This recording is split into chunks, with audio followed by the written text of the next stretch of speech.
Namaste. Corporate identity and brand identity are rarely discussed aspects of brand management. And we will discuss this subject today with our management consultant, Mr. Himanshu Vaidya. Namaste, sir. Namaste. Can we start with what corporate identity and brand identity is? Corporate identity is a physical, multisensory, stable, and consistent representation of the brand, particularly the corporate brand. Let us take three examples. Let us take example of Infosys, Wipro, and Airtel. So when you look at the brand of Infosys, you will see the brand written in a particular way. There is a particular typography used, particular kind of letters used for writing Infosys. You will also see some particular colors being used. And you'll also see the name Infosys is only Infosys, there is no logo. In the sense, there is no visual logo. This name itself becomes the logo. It's without any visual counterpart. It's only the name written in a particular typography with a particular color in a particular size. This is one example of corporate identity of Infosys.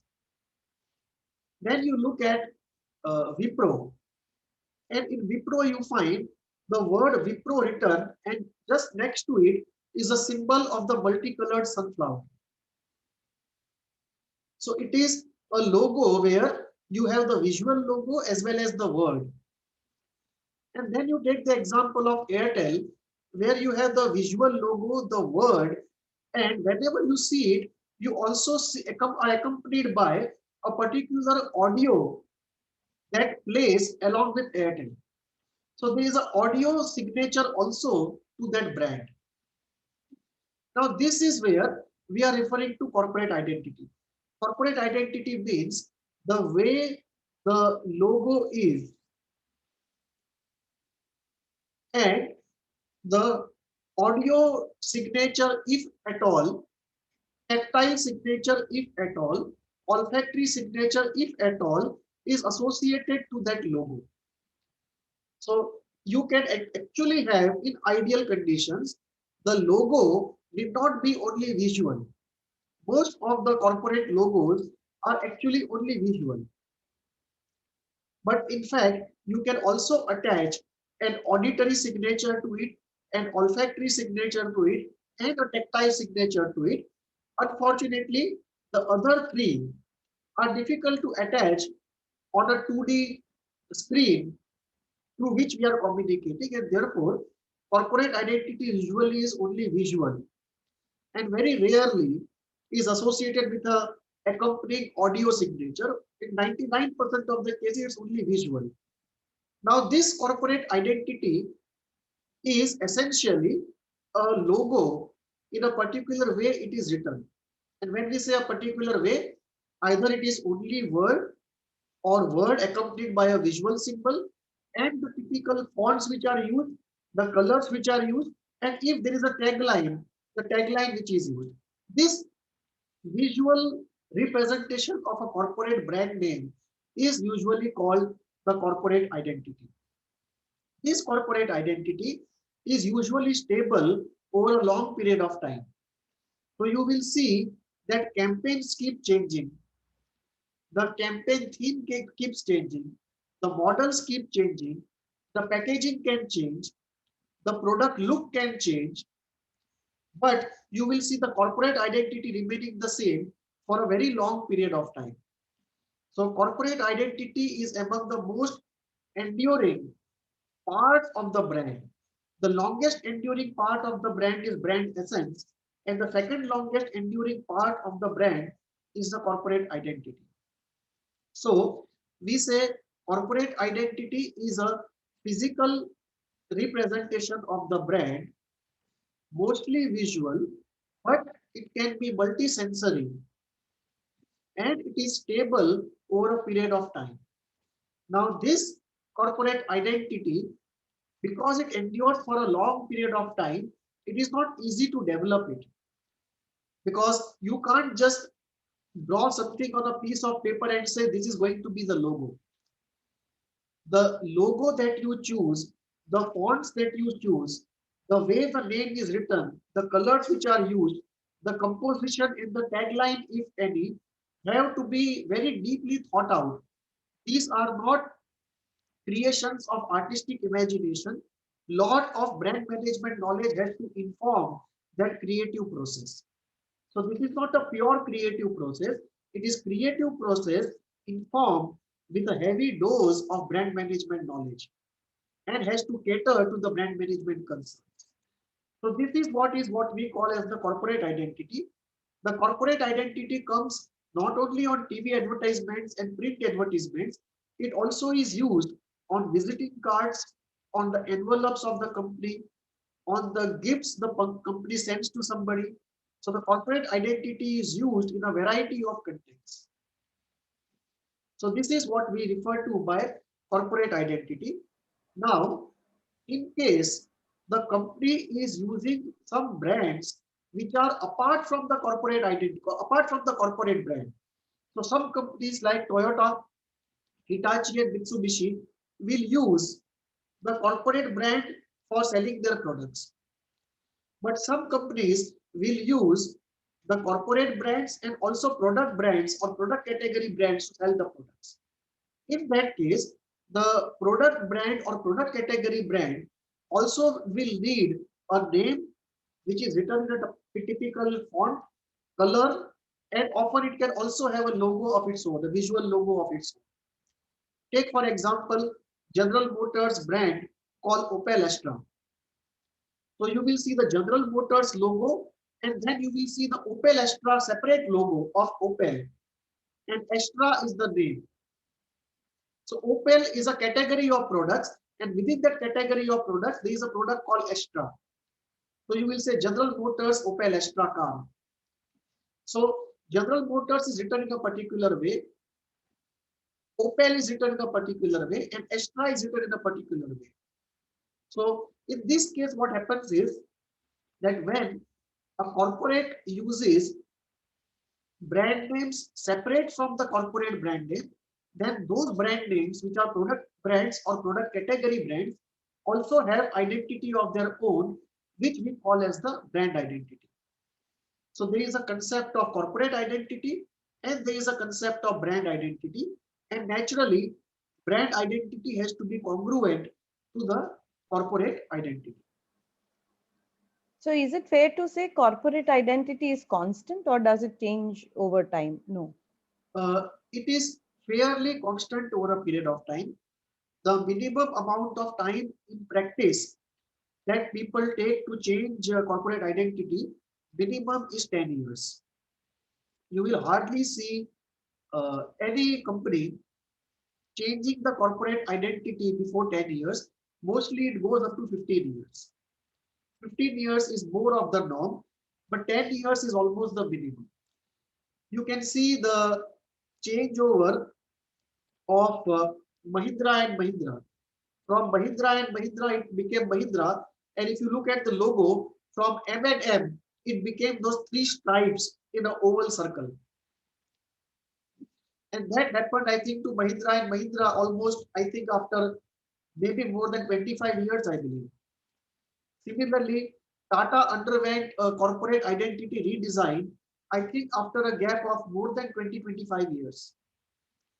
So usually it is 15 years, minimum is 10 years. Occasionally, there is a compulsion because of certain things where you can quickly have to undertake a corporate identity revamp. In case of merger and acquisition, take the example of Vodafone Idea. Vodafone had its own corporate identity. Idea had its own corporate identity. When they came together, they created a new brand, Vodafone Idea, and created a completely new corporate identity. And this was because of merger and acquisition. Sometimes you feel that you are completely out of sync with the customers. The new customers are very different from your old customers. And you are catering to a particular young group of customers. So in such cases, in order to be more congruent, more preferred by them, relate to them more closely in a way it appeals to them, you may have to undertake a corporate identity change.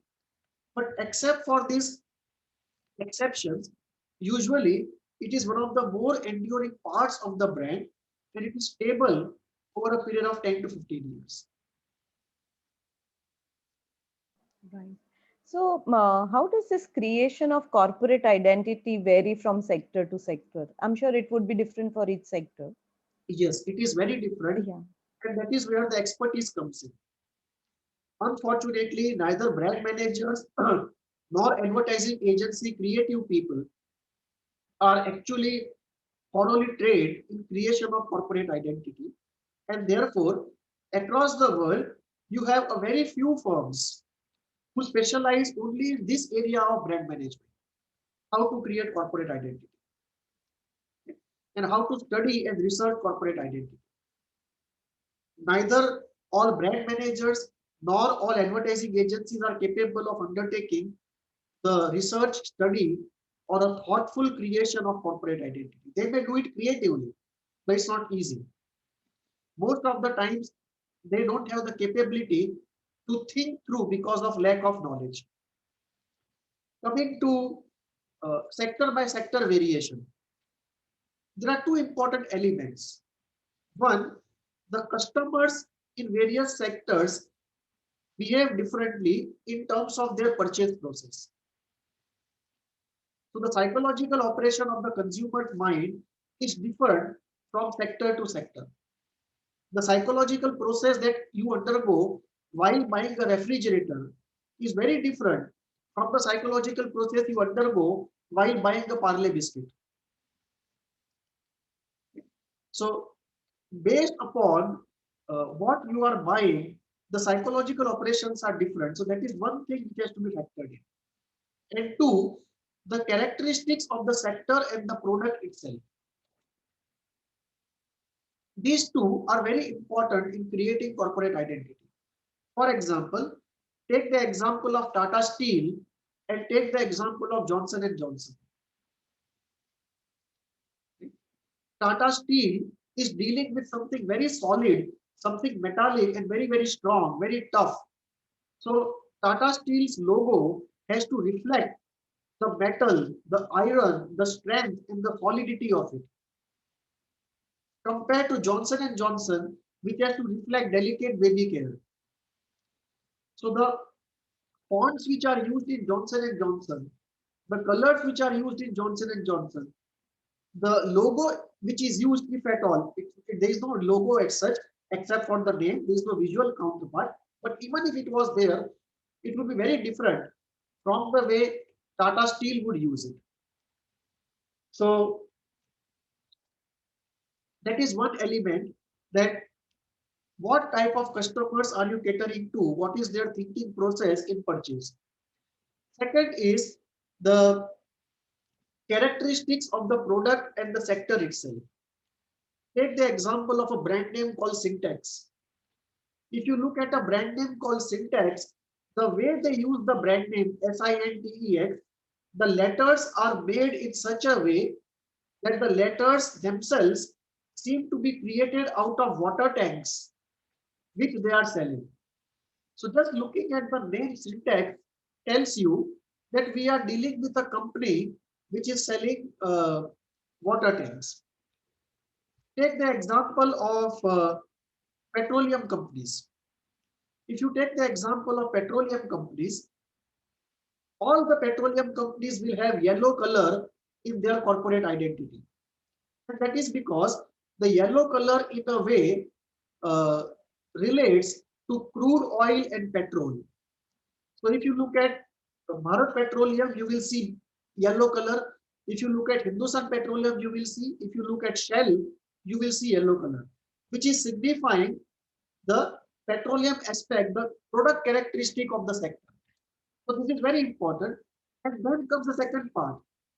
But if you look at uh, uh, Bharat Petroleum, you will see a combination of blue and yellow. So blue is a color of gravity, stability, maturity, trust. And yellow relates to the petroleum aspect of it, the acidic aspect of it, the inflammability aspect of it, the energy aspect and the optimism aspect of it. So once Bharat Petroleum has taken yellow and blue, and yellow is common to the entire sector, then Shell has no choice. Yellow has to be kept by Shell in some way or the other. The only way you can add something else, because blue has been taken, you take red. So this is the way it goes, that there are colors. For example, in banking sector, you will see most of the banks, they will use either red and orange or blue and green. You will see very few banks using anything else, because the blue signifies gravity, trust, seriousness, reliability, and solidity. And the red and orange, they signify energy, optimism, youthfulness, aggression, and victory. So this is how the colors, the fonts, uh, the composition, they vary from sector to sector. One more point also is, what does the logo intend to do? For example, if you are an Infosys which is only into IT sector, the name is enough. But if you are a Wipro, where the group has one company in IT and one company into consumer products, and for the logo to represent all the companies in the group, the visual part is made in such a way that all the verticals of the group are represented by the visual element of the logo. So these three elements, the consumer psychology in the sector, the characteristics of product and the sector, and third, the brand portfolio, brand architecture aspect of the group. These three have to be kept in mind while designing a corporate identity or a brand identity, and it differs from sector to sector, product category to product category. And this is where a lot of knowledge has to go into creating these identities, which unfortunately is not there in most cases. So are the brand managers really well trained in the area of corporate identity, creation of corporate identity, I would say? No, neither brand No. managers nor even advertising agencies are well trained in these areas. Advertising agencies do this job, but they do it only on the basis of creativity. So either it is pure intuition and they do it, or they take reference of existing corporate identities in the sector in India and abroad, and from those references mix and match and do something, or in reference to those identities create a new one. But very few have actually the required brand management knowledge to go into the depth to really create a profound brand, corporate identity or brand identity. And the unfortunate part is, most colleges and universities don't offer specialized courses in corporate identity or brand identity. In fact, every good advertising agency is expected to create what is called a corporate identity manual. That for once you create any corporate identity for a company, the whole manual is created. That if this logo is put on visiting card, what should be the distance from left, right, top, and center? If this is put on a hoarding, how should it be put? If this is put on a glow sign outside of the shop, how is it put? If it comes on TV, how it should come? Standardized guidelines. So it is a very important element for any advertising agency, but there are very few people knowledgeable in the area of corporate identity. And I think one of the unfortunate parts is, even experts have not offered adequate number of training programs in the area of corporate identity.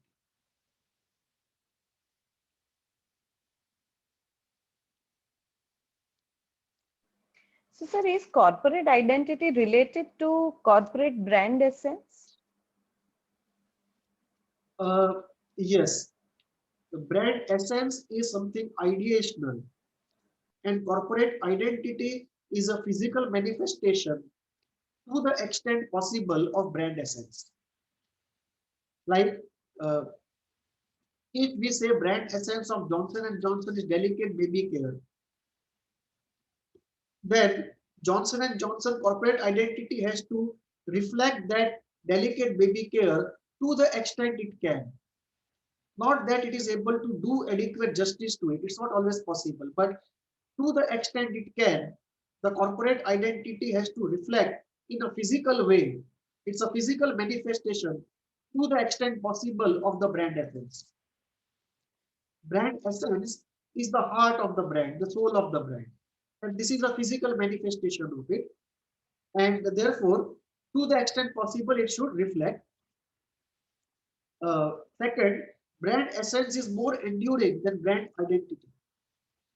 So if the average lifespan of brand identity is figured to be 15 years, brand essence should easily go to 20-25 years. In some cases, it goes even beyond 100 years. It's never changed. So the most enduring part of the brand is the brand essence. And the second most enduring part uh, is the brand identity, practically speaking. Theoretically, somebody can say it is brand positioning at number two and identity at number three, but practically speaking, it has become reverse. Now we have brand essence as the most enduring, followed by brand identity and followed by brand positioning.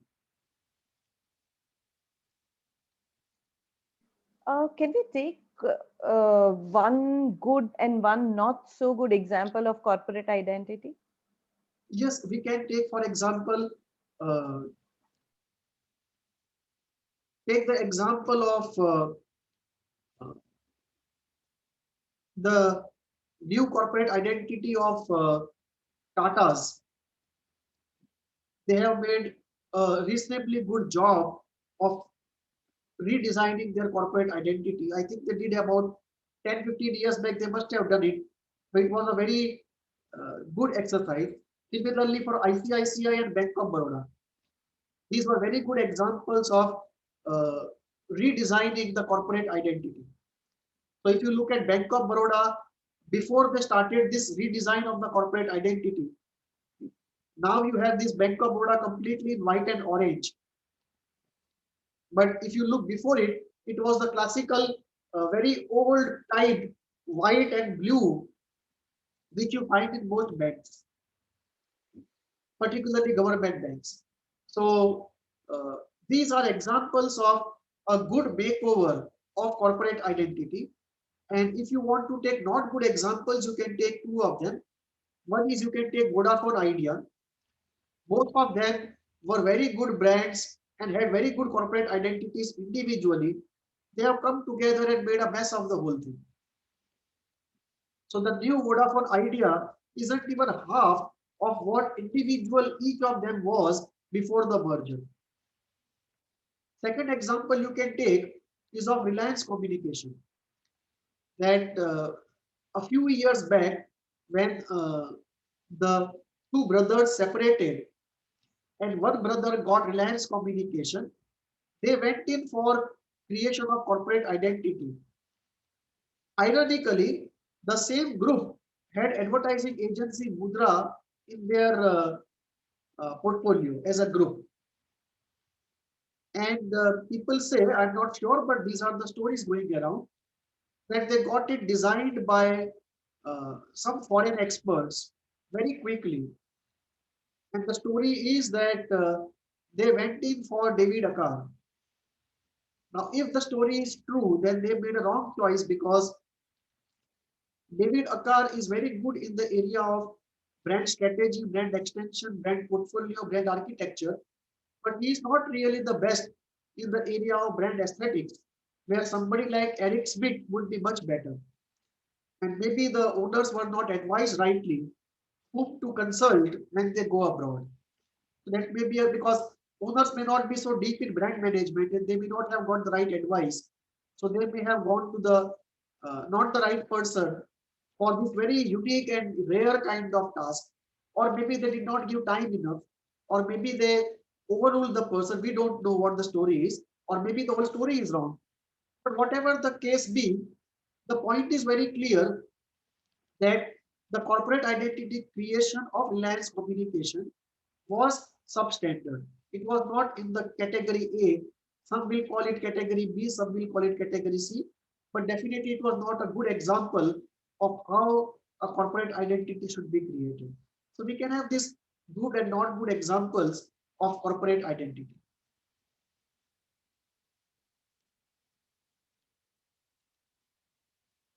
That was interesting to know, sir.